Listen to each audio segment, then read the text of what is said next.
Hello friends, வணக்கம். நாம் இப்போ பார்க்க போகிற டாபிக் டிஎன்ஏ 2024 அட்மிஷன். ஆன்லைன் அட்மிஷன்ஸுக்கு வந்து பார்த்தீங்கன்னாக்கா அவங்க application registration preparation data sheet ஒன்று கொடுத்துருக்காங்க. அதாவது நீங்கள் உங்களுடைய டேட்டாஸ் வந்து ஆன்லைனில் ஃபில் பண்ணுறதுக்கு முன்னாடி ஒரு ப்ரிப்ரேஷன் ஷீட் வந்து நீங்கள் ரெடி பண்ணி வச்சுக்கிட்டா உங்களுக்கு ஆன்லைனில் உங்களோட டீட்டெயில்ஸ் வந்து சப்மிட் பண்ண ஈஸியாக இருக்குன்னு சொல்லிட்டு அவங்க உங்களுக்கு வந்து ஒரு ப்ரிப்ரேஷன் ஷீட் ஒன்று கொடுத்துருக்காங்க, டேட்டா ஷீட்டு. அந்த ஷீட் வந்து பிடிஎஃப் ஃபார்மேட்டாக தான் கொடுத்துருக்காங்க. அந்த பிடிஎஃப்னுடைய லிங்க் எனக்கு டிஸ்கிரிப்ஷன் பாக்ஸில் கொடுக்குறேன், நீங்கள் செக் பண்ணிங்க. இதில் போய்ட்டு ஃபஸ்ட்டு நீங்கள் இந்த பேஜை பிரிண்ட் அவுட் எடுத்து உங்களுடைய டீட்டெயில்ஸை நீங்கள் இதில் வந்து ஃபில் பண்ணிட்டீங்கன்னா நீங்கள் ஆன்லைன் அப்ளிகேஷன்ஸை வந்து நீங்கள் ஃபில் பண்ணும்போது, அதாவது நீங்களே ஓனாக ஃபில் பண்ணாலும் சரி, இல்லை வந்து பார்த்தீங்கன்னாக்கா ப்ரௌசிங் சென்டரில் போய் ஃபில் பண்ணாலும், இல்லைனா டிஎஃப்சியில் போய்ட்டு ஃபில் பண்ணலாம், அதாவது டிஎன்இஏ ஃபெசிலிட்டேஷன் சென்டரில் போய்ட்டு நீங்கள் ஃபில் பண்ணினாலும் இந்த டேட்டா ஷீட்டை வந்து நீங்கள் ப்ரிப்பேர் பண்ணி எடுத்துகிட்டு போனீங்கன்னா நீங்கள் ஆன்லைனில் உங்களுடைய அப்ளிகேஷனை ஃபில் பண்ணுறதுக்கு ரொம்ப ஈஸியாக இருக்கும். ஸோ அதுக்காக தான் இந்த டேட்டா ஷீட் அவங்க கொடுத்துருக்காங்க. நாம் வீடியோவை பார்க்குறதுக்கு முன்னாடி நீங்கள் இது வரைக்கும் நம்ம சேனலை சப்ஸ்கிரைப் பண்ணலைன்னா மறக்காமல் சப்ஸ்கிரைப் பண்ணிங்க. கூடவே பக்கத்தில் இருக்கக்கூடிய பெல் ஐக்கானை கிளிக் பண்ணி ஆல் அப்படின்ற ஆப்ஷனை செலக்ட் பண்ணிங்க. அப்போ தான் நம்ம சேனலில் போஸ்ட் பண்ணுற எல்லா வீடியோஸ்னுடைய நோட்டிஃபிகேஷன் உங்களுக்கு உடனே கிடைக்கும். வீடியோவை ஸ்கிப் பண்ணாமல் முழுசாக பாருங்கள். வாங்க நம்ம வீடியோவை பார்க்கலாம். ஃபஸ்ட்டு வந்து பார்த்தீங்கன்னா ரிஜிஸ்ட்ரேஷன் இன்ஃபர்மேஷன் கொடுத்துருக்காங்க. ஃபஸ்ட்டு உங்களுடைய பேர், கேண்டிடேட் நேம் வந்து நீங்கள் எழுதிங்க. அதாவது உங்களுடைய மார்க் ஷீட்டில் 12th மார்க் ஷீட்டில் எப்படி அதுக்கேற்ற மாதிரி எழுதிங்க. அதேமாதிரி உங்களுடைய இமெயில் ஐடியை வந்து நீங்கள் வந்து நோட் பண்ணிவிடுங்க. உங்களுடைய மொபைல் நம்பரை எழுதிடுங்க. உங்களுடைய டேட் ஆஃப் பர்த்தை நீங்கள் இங்கே எழுதிடுங்க. அடுத்து உங்களுடைய குவாலிஃபைங் எக்ஸாமினேஷன் தகுதி தேர்வு வேணும், அதை எழுதிடுங்க. வெதர் 11th பாஸ் பண்ணியிருந்தீங்களா இங்கே எஸ் அப்படின்றத நீங்கள் டிக் பண்ணிங்க. நெக்ஸ்ட் வந்து பார்த்தீங்கன்னாக்கா செகண்ட் ஒன் வந்து பர்சனல் இன்ஃபர்மேஷன் அப்படின்னு சொல்லி கேட்டிருக்காங்க. இதில் வந்து பார்த்தீங்கன்னா உங்களுடைய பேரண்ட் நேம் நீங்கள் எழுதிடுங்க, அப்பா பேர் எழுதிடுங்க. அடுத்து உங்களுடைய அட்ரஸ் எழுதுங்க. அட்ரஸ் எழுதும் போது உங்களுடைய டோர் நம்பர், உங்களுடைய ஸ்ட்ரீட் நேம், உங்களுடைய ஏரியா நேம் எழுதிடுங்க. அதன் பிறகு அதாவது உங்களுடைய ஸ்ட்ரீட் நேம் எழுதிட்டு உங்களுடைய வில்லேஜ் நேம் இருந்தால் வில்லேஜ் நேமு, போஸ்ட் எல்லாமே இதில் கரெக்டாக எழுதிடுங்க. உங்களுடைய ஸ்டேட் எழுதுங்க, டிஸ்ட்ரிக்ட் எழுதுங்க, மாவட்டத்தில் தாலுக்கில் போய் உங்கள் தாலுக்கு எழுதிடுங்க. அடுத்து உங்களுடைய பின்கோடு வந்து பார்த்தீங்கன்னா இங்கே பின்கோடும் கொடுத்துருக்கிறதுல எழுதிடுங்க நீங்கள்.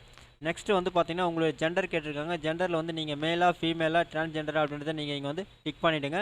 நெக்ஸ்ட் வந்து நேஷ்னாலிட்டி கேட்டிருக்காங்க. நேஷ்னாலிட்டியில் இந்தியனா, ஸ்ரீலங்கனா, அதான் அதர்ஸான்னு கேட்டிருக்காங்க. அதான் நீங்கள் வந்து பார்த்தீங்கன்னா இந்தியனை செலக்ட் பண்ணிவிடுங்க. நெக்ஸ்ட்டு நேட்டிவிட்டி சொந்த மாநிலம் கேட்டிருக்காங்க. தமிழ்நாடு அதர்ஸ் கேட்டிருக்காங்க. தமிழ்நாடு செலக்ட் பண்ணிங்க. நேட்டிவிட்டி சர்டிஃபிகேட் இருந்ததுன்னா அதனுடைய நம்பர் கேட்டிருக்காங்க. அந்த நம்பரை நீங்கள் இங்கே எழுதிடுங்க. நேட்டிவிட்டி டிஸ்ட்ரிக் கேட்டிருக்காங்க. உங்கள் நேட்டிவ் டிஸ்ட்ரிக்ட்டை நீங்கள் இங்கே எழுதிடுங்க. அதேமாதிரி civic status of native place வந்து கேட்டிருக்காங்க. சொந்த ஊர் வந்து என்னவோ அந்த ஊரை நீங்கள் எழுதிடுங்க. மதர் டங் கேட்டிருக்காங்க. மதர் டங் வந்து தாய்மொழி என்னவோ அதை எழுதிடுங்க. ரிலீஜன் கேட்டிருக்காங்க. ரிலீஜன் உங்களுடைய மதம் என்னவோ அதை இங்கே எழுதிடுங்க. கம்யூனிட்டி சர்டிஃபிகேட், கம்யூனிட்டி கேட்டிருக்காங்க. உங்களுடைய கம்யூனிட்டி என்னவோ அதை நீங்கள் இங்கே வந்து பார்த்தீங்கன்னா டிக் பண்ணிவிடுங்க. ஓசியா, பிசியா, பிசிஎம்மா, எம்பிசியா, இல்லை டிஎன்சியா, எஸ்சியா, எஸ்சியா, எஸ்டியா அப்படின்றத நீங்கள் வந்து இங்கே டிக் பண்ணிங்க. அடுத்து உங்களுடைய கேஸ்ட் நேம்ஸ், உட்பிரிவு கேட்டிருக்காங்க. உட்பிரிவு என்ன அப்படின்றத நீங்கள் இங்கே எழுதிடுங்க. நெக்ஸ்ட் வந்து பார்த்தீங்கன்னா கம்யூனிட்டி சர்டிஃபிகேட் நம்பர் கேட்டிருக்காங்க. நம்பரை நீங்கள் இங்கே எழுதிடுங்க. உங்களுடைய ஆதார் நம்பர் அடுத்து எழுத சொல்லியிருக்காங்க. இதில் உங்கள் ஆதார் நம்பரை நீங்கள் எழுதிடுங்க.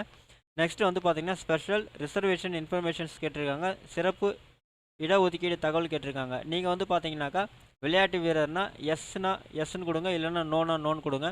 முன்னாள் இராணுவ வீரனுடைய மகளாக இருந்தீங்கன்னா நீங்கள் வந்து எஸ்னா எஸ்ன்னு கொடுங்க, இல்லைனா நோன் கொடுங்க. டிஃப்ரெண்ட்லி ஏபிள்டாக இருந்த மாற்றுத்திறனாளிகளாக இருந்தீங்கன்னா எஸ்ன்னு கொடுங்க, இல்லைனா நோன் கொடுங்க. ஸோ அப்படி மாற்றுத்திறனாளிகளாக இருந்தீங்கன்னா உங்களுக்கு வந்து பார்த்தீங்கன்னா என்ன வகையில் நீங்கள் இருக்கீங்கன்றதை இங்கே நீங்கள் மென்ஷன் பண்ணணும். அடுத்து நெக்ஸ்ட்டு வந்து பார்த்தீங்கன்னாக்கா ப்ரிஃபர்டு சர்டிஃபிகேட் வெரிஃபிகேஷன் சென்டர் வந்து பார்த்தீங்கன்னா சான்றிதழ் சரிபார்க்க விருப்பமுள்ள உதவி மையம் எங்கே அப்படின்றத நீங்கள் இது பண்ணீங்க. அது வந்து பார்த்தீங்கன்னா வெப்சைட்டில் லிஸ்ட்டு கொடுத்துருக்காங்க, டிஎஃப்சி சென்டர்ஸுடைய லிஸ்ட்டு. உங்கள் நியர்பையில் இருக்கக்கூடிய நேமை வந்து சென்டர் நேமை வந்து நீங்கள் எங்கே எழுதிடுங்க. அடுத்தது ஸ்காலர்ஷிப் இன்ஃபர்மேஷன் கொடுத்துருக்காங்க. பேரண்ட் ஆக்குபேஷன், பெற்றோர்னுடைய தொழில் இங்கே வந்து நீங்கள் மென்ஷன் பண்ணுங்கள். பேரண்ட் ஆனுவல் இன்கம்மை நீங்கள் இங்கே மென்ஷன் பண்ணிவிடுங்க.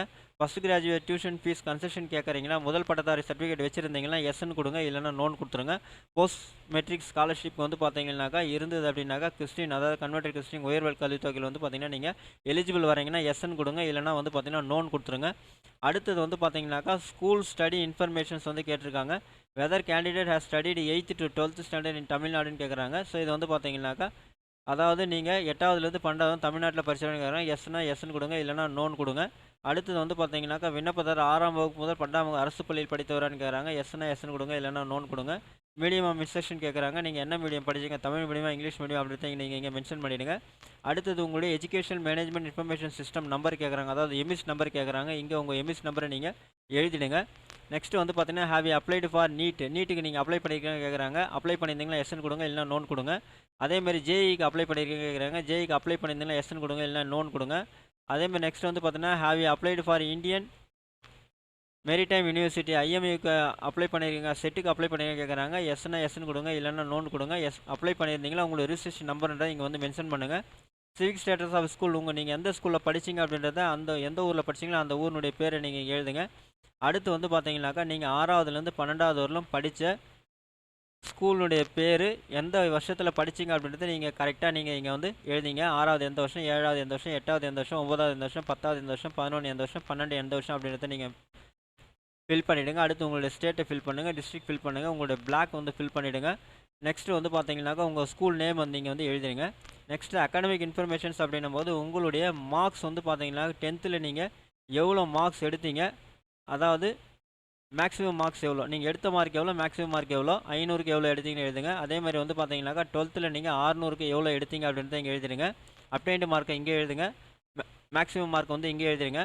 குவாலிஃபைங் எக்ஸாமினேஷன் தகுதி தேர்வு வந்து பார்த்தீங்கன்னாக்கா இங்கே எழுதிடுங்க 12th ஸ்டாண்டர்ட் அப்படின்னு சொல்லிட்டு. அடுத்து வந்து பார்த்தீங்கன்னாக்கா போர்ட் ஆஃப் எக்ஸாமினேஷன் தேர்வு state போர்டுன்னு எழுதிடுங்க. Past the qualifying examination அப்படின்னும் போது தகுதி தேர்வில் தேர்ச்சி பெற்றுள்ள எஸ் அப்படின்னு கொடுத்துருங்க.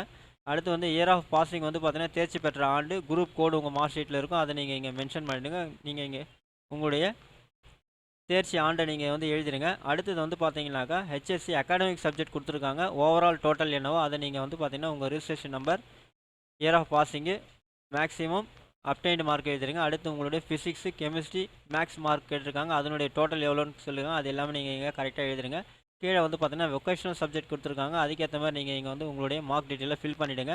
அடுத்தது பேமெண்ட் ஆஃப் ரிஜிஸ்ட்ரேஷன் ஃபீஸ் வந்து பார்த்தீங்கன்னா நீங்கள் இது தேவையில்லை, நீங்கள் ஆப்ஷனல் விட்டுலாம், ஆன்லைன் பேமெண்ட் பண்ண போகிறீங்கன்னா தேவையில்லை. ஆனால் டிடி எடுத்திருந்தீங்கன்னா நீங்கள் டிமாண்ட் டிராஃப்ட்னுடைய அந்த நம்பரை நீங்கள் இங்கே கரெக்டாக எழுதிடுங்க, டேட் அண்டு நம்பரை இங்கே கரெக்டாக நீங்கள் எழுதிடுங்க. அவ்வளோதான் இங்கே வந்து பார்த்தீங்கன்னா இந்த டேட்டா ஷீட்டில் அவங்க கொடுத்துருக்கூடிய இன்ஃபர்மேஷன்ஸ். இந்த இன்ஃபர்மேஷன்ஸ் எல்லாமே நீங்கள் ஃபில் பண்ணி நீங்களே அப்ளை பண்ணுறதுனாலும் சரி, இல்லை வந்து ப்ரௌசிங் சென்டரில் போய் அப்ளை பண்ணுறதுனாலும் சரி, இல்லை வந்து டிஎஃப்சி சென்டரில் போய் அப்ளை பண்ணுறதுனாலும் சரி, இந்த டேட்டா ஷீட்டை நீங்கள் ஃபில் பண்ணி எடுத்துகிட்டு போய் அவங்ககிட்ட கொடுத்தீங்கன்னா அவங்க வந்து ஆன்லைனில் அப்ளிகேஷனை ஃபில் பண்ணுறதுக்கு அவங்களுக்கு ரொம்ப ஈஸியாக இருக்கும்.